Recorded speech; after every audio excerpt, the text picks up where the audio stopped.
সবুজে ঘেরা শান্ত একটি গ্রামের নাম ছিল সোনাপুর। সেই গ্রামে সবচেয়ে সৎ, পরিশ্রমী আর সরল মানুষ ছিল রঞ্জন। সারাদিন মাঠে কাজ করত, আর বৃদ্ধ মা কমলা দেবীর মুখে হাসি ফোটানোই ছিল তার একমাত্র লক্ষ্য। কিছুদিন পর রঞ্জনের বিয়ে হলো শহরের আধুনিক মেয়ে রিয়ার সঙ্গে। বিয়ের দিন থেকেই রিয়ার সাজগোজ দেখে গ্রামের সবাই অবাক।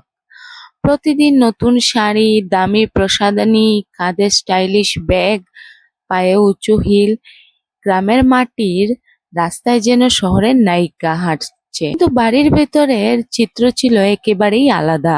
সকালে সূর্য অনেক উপরে উঠলেও রিয়ার ঘুম ভাঙত না। আর ভোর থেকে বৃদ্ধ কমলা দেবী রান্না, বাসন, কাপড় ধোয়া, গরুকে খাবার দেওয়া সব কাজই একাই করতেন। অন্যদিকে রঞ্জন মাঠে যাওয়ার আগে পানি আনতো, উঠোন পরিষ্কার করত, তারপর কাজে যেত। সন্ধ্যায় ফিরে আবার কাঠ কাটতো, গরু বেঁধে দিত। রিয়া শুধু আয়নার সামনে দাঁড়িয়ে ছবি সাজগোজ করত, আর গ্রামের অন্য বউদের বলতো, দেখেছো, আধুনিক মেয়েরা এসব কাজ করে না, কাজ করার জন্য তো শাশুড়ি আর স্বামী আছে। কিছু গ্রামের বউ তার কথা শুনে কষ্ট পেত, আবার কেউ কেউ চুপচাপ চলে যেত। একদিন গ্রামের এক বৃদ্ধা বললেন, মা, আধুনিক হওয়া ভালো, কিন্তু সংসারের দায়িত্ব না নিলে সেই আধুনিকতার কোনো মূল্য থাকে না। রিয়া হেসে বলল, এসব পুরনো কথা আমাকে বলবেন না। এর কয়েকদিন পর হঠাৎ কমলা দেবীর প্রচন্ড জ্বর এলো। তিনি বিছানা থেকেই উঠতে পারলেন না। সেদিন ওই রঞ্জনেরও মাঠে জরুরি কাজ ছিল। রিয়া ভাবল, কিছু না কিছু তো হয়েই যাবে, কিন্তু কিচ্ছু হলো না।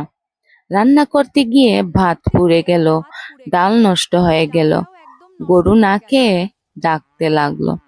রঞ্জন রাতে বাড়ি ফিরে ক্লান্ত শরীরে নিজেই রান্না করলো, মাকে ওষুধ খাওয়ালো, তারপর না খেয়েই ঘুমিয়ে পড়লো। সেই দৃশ্য দেখে প্রথমবারের মতো রিয়ার বুক কেঁপে উঠল। সে বুঝলো, যাদের সে সারা জীবন অবহেলা করেছে, তারাই নিঃস্বার্থভাবে সংসারটাকে বাঁচিয়ে রেখে। পরদিন ভোরে পুরো গ্রাম অবাক হয়ে গেল। রিয়া নিজের হাতে উঠোন ঝাড়ু দিচ্ছে, রান্না করছে, শাশুড়ির মাথায় তেল মালিশ করছে, আর রঞ্জনের জন্য খাবারও বেঁধে দিচ্ছে। তারপর সবার সামনে শাশুড়ি পায়ে হাত দিয়ে বলল, মা, আমি ভুল করেছি, আধুনিক হতে গিয়ে মানুষ হওয়াটাই ভুলে গেছি, আমাকে ক্ষমা করে দিন।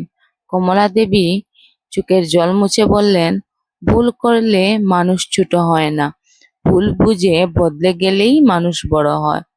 সেদিনের পর রিয়া আগের মতোই সুন্দর পোশাক পরতো, নিজের যত্নও নিত, কিন্তু সংসারের সব দায়িত্ব স্বামী আর শাশুড়ির সঙ্গে ভাগ করে নিত।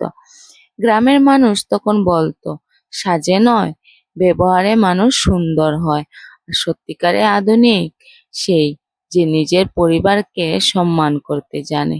শিক্ষা: আধুনিক পোশাক বা সাজগোজ কখনো মানুষের আসল পরিচয় নয়। ভালোবাসা, দায়িত্ববোধ, বিনয় এবং পরিবারের প্রতি সম্মানই একজন মানুষকে সত্যিকারের আধুনিক ও মহান করে তোলে।